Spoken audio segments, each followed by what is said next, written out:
কার জন্য আগলে রাখছেন? সন্তানের জন্য।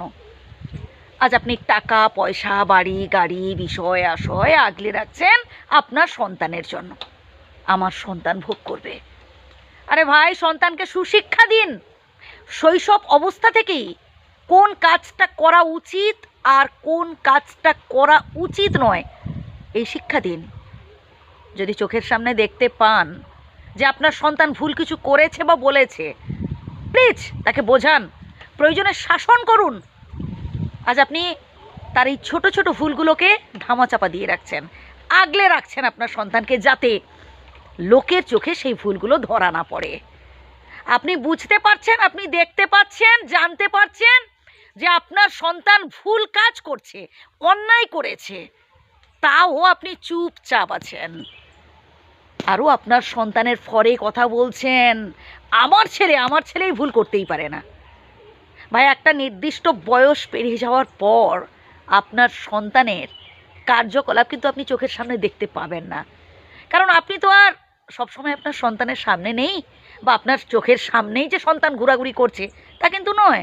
তাকে কাজের পারপাসে এদিক ওদিক বেরোতে হবে, সে বন্ধুবান্ধবদের সাথে আড্ডা দিতে যাবে, আপনাকে কি সাথে করে নিয়ে যাবে নাকি?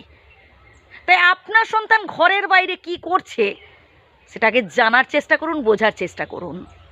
সব সময় যে আপনার সন্তান যেটা করছে ঠিক করছে, এটা নাও হতে পারে। আর যদি ছোটোখাটো কোনো ভুলও করে থাকে, প্লিজ তাকে বোঝান, আর না হলে শাসন করুন। আর একটা সময় দেখবেন এই ভুল করতে করতে সে এমন বড় ভুল করে বসবে যে আপনি হাজার চেষ্টা করলেও তাকে আর শুধরাতে পারবেন না। সে এমন বড় ভুল করবে যে তখন আপনি নিজেই চোখের জল ফেলবেন আর ভাববেন যে হাইরে, কেন সেদিন আমি সাবধান করলাম না আমার সন্তানকে।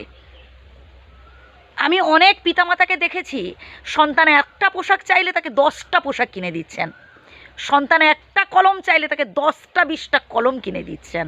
হ্যাঁ, আপনি ধনী মানুষ, আপনার প্রচুর টাকা আছে, আপনি কিনে দিতেই পারেন, আপনার টাকা আপনি কিনে দিতেই পারেন।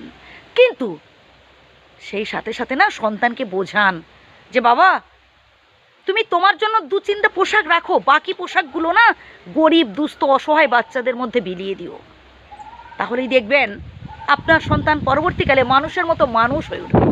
তার মধ্যে দয়া, মানবিকতা বোধ, দান, এই জিনিসগুলো, এই বোধগুলো গড়ে উঠবে ধীরে ধীরে। শুধু ভালো রেজাল্ট করলে, বড় অফিসে চাকরি পেলেই সুসন্তান হয়ে ওঠে না।